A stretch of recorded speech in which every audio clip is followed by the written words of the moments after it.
আমি মূলত দুইটা উপন্যাস রিভিউ দিলাম। এগুলো মূলত আমার বই আছে আর কি, হার্ড কপি আছে, কিন্তু আমার আরেকটা উপন্যাস সম্বন্ধে আমি বলতে চাই। সেই উপন্যাসটা আমি পিডিএফ থেকে পড়ছি আর কি, মোবাইলে ডাউনলোড করে পড়েছি। সেই উপন্যাসের নাম হচ্ছে সম্ভবত মেঘে ঢাকা আকাশ।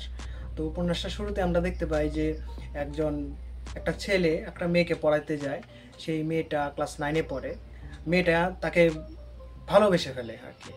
হ্যাঁ, এইবার মেয়েটার যে মা আছে, সেই মেয়েটার মাটা ভালো না আর কি। আর মেয়েটার বাবা বিদেশে কাজ করেন, তো তারা পয়সার দিক থেকে কিন্তু এতটা ইসে না। তখন মেয়েটার মা একজনের প্রতি খুব ইসে ছিলেন, মানে আকৃষ্ট ছিলেন, এবং একটা সময় দেখা যায় যে তার সাথে আর কি থাকে। তখন সেই মেয়েটার মায়ের হঠাৎ করে সে প্রেগনেন্ট হয়ে যায় আর কি, তার মা।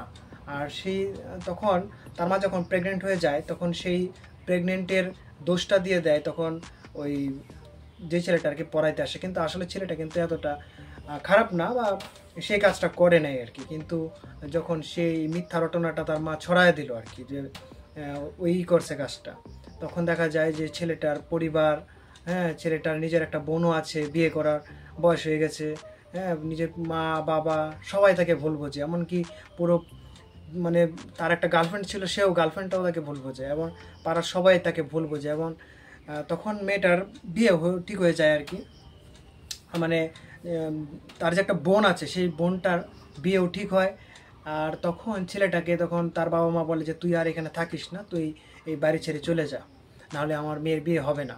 তখন একটা সময় দেখা যায় যে ছেলেটা এই রাতের অন্ধকারে সে চলে যায় বাড়ির থেকে আলাদা হয়ে। উপন্যাসটা খুব একটা দুঃখের উপন্যাস। শুরুতে খুব খারাপ লাগে ব্যাপারটা, যে একটা ভুল বোঝাবুঝির কারণে একদম সবাই তাকে ভুল বোঝে, তাকে অবিশ্বাস করা শুরু করে। তখন ছেলেটা যখন যায় রাতের অন্ধকারে, সে তখন যারা ফুটপাতে থাকে তাদের সাথে থাকতে শুরু করলো। তখন দেখা গেল একটা মেয়ে, হ্যাঁ, বিয়ের কোণে সেজে দাঁড়ায় আছে কারোর জন্য অপেক্ষায়। তখন ছেলেটা গিয়ে জিজ্ঞেস করলো যে তুমি তুমি এখানে কি করছো? তখন ছেলেটাকে বলে যে আমি আমার বয়ফ্রেন্ডের সাথে আজকে পালিয়ে যাব, সেখানে আসবে, আজকে মূলত আমার বিয়ে ছিল। তো একটা সময় পরে দেখা যায় যে অনেকগুলো লোক আইসা তাদের দুজনকে ধইরা ফেলে। আর দুজনকে ধইরা বলে যে মানে ওরা ভাবতেছে যে মনে হয় সম্ভবত মেয়েটা যে পালাইছে, সেই মেয়েটার বয়ফ্রেন্ড মনে হয় ওই ছেলেটাই, কিন্তু আসলে কিন্তু সেটা না। তখন দেখা যায় তাদেরকে বাড়িতে নিয়ে যাওয়া হয়। বাড়িতে নিয়ে গিয়ে তখন কি করে, তারা তাদের দুজনের বিয়েও দিয়ে দেওয়া হয়। হ্যাঁ, বিয়ে দিয়ে দেওয়া হয়। এবং তখন তারা যখন যেদিনকে নাকি আর কি থাকবে ওরা, তো সেদিনকে ওদেরকে বাড়ি থেকে মেয়েটা প্ল্যান করে যে আমি থাকবো না, আমি আমার বয়ফ্রেন্ডের সাথে আমি বয়ফ্রেন্ডের কাছে চলে যাব। তো একটা সময় দেখা যায় যে তারা দুজন একসাথে বাইরে বেরিয়ে আসে, বাইরে বাইরে চলে যায়, একটা শহরে চলে যায়। সেই শহরে একটা বাড়িতে হোটেলে থাকে তারা। দুজনের প্রতি খুব আর কি ভালো সম্পর্ক।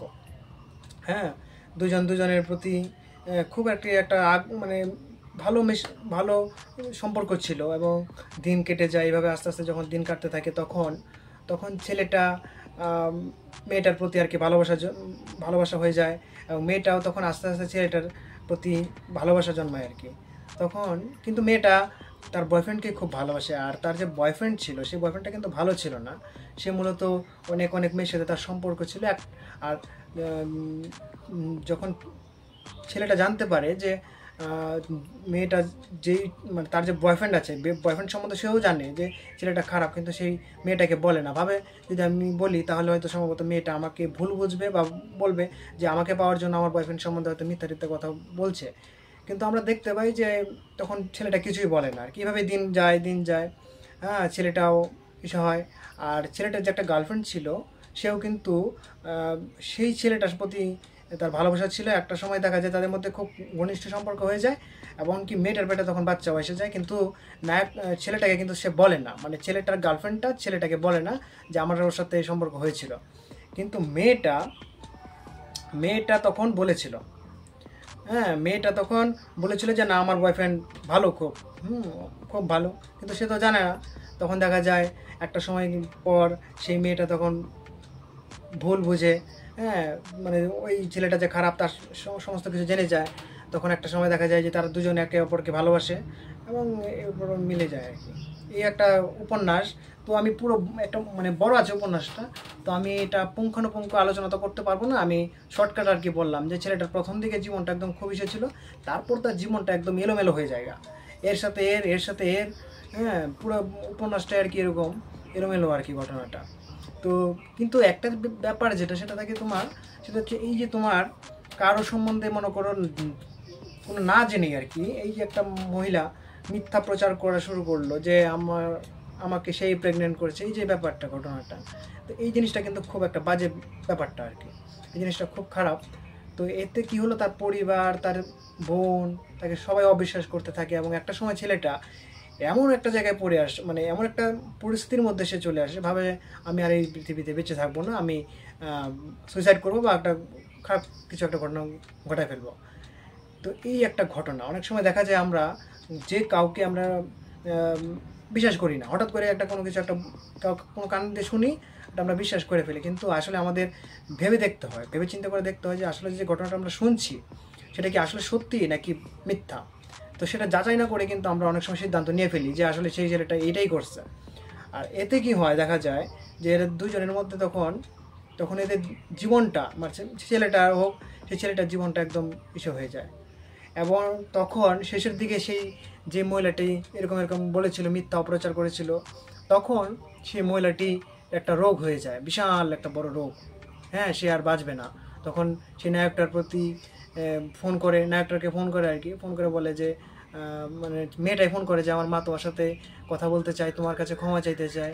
এবং নায়কটা যাইতে চায় না, তবে পরিস্থিতির কারণে সে একটা সম্পর্কের কারণে আর কি যায় আর কি, ওই যে মেয়েটাকে আর কি এমনি এমনি বিয়ে হয়েছিল তার সাথে, সেই মেয়েটারই কি একটা আত্মীয় লাগে, তখন সেই সম্পর্কে গিয়েছিল, কিন্তু যাই দেখা যায় সেই মহিলাটি তখন কিছু বলে না।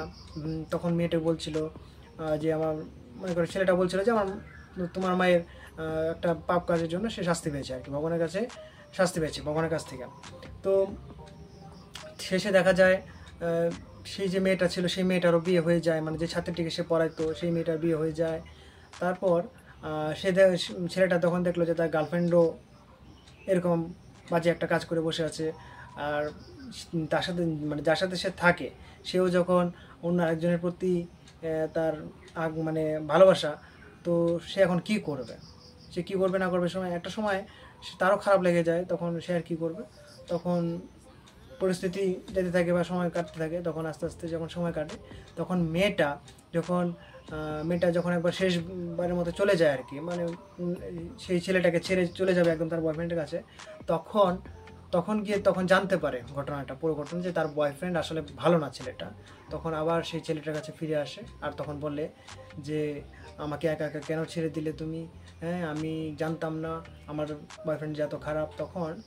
তখন আবার সেই ছেলেটার সাথে সে থাকে এবং তখন সে বাড়িতে চলে যায়। এভাবে দুজন আর কি ইসে হয় আর কি, দুজনের প্রতি দুজনের প্রতি আর কি মিলে যায় আর কি।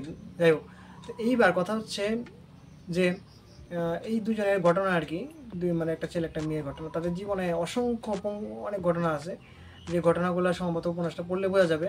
তো আমি পুঙ্খানুপুঙ্খ আলোচনা করতে পারি না, হ্যাঁ সময় লাগবে অনেক। তো বললাম আর কি যে আপনার উপন্যাসটা একবার পড়ে দেখতে পারেন, যে উপন্যাসটা খুবই ভালো। আর তাদের দুজনের যে অনেক অনেক এমন ঘটনা ঘটে বা তাদের দুজনের মধ্যে এমন এমন কথোপকথন হয় যে কথোপকথনগুলো পড়লে পরে খুব হাসিও পায়, আবার অনেক সময় মন খারাপও হয় তাদের কথাগুলো শুনলে পরে, এরকমভাবে আর কি উপন্যাসটা। তো আপনারা উপন্যাসটা একবার পড়ে দেখেন। আমার সম্ভবত মনে হয় উপন্যাসটার নাম মেঘে ঢাকা আকাশ সম্ভবত।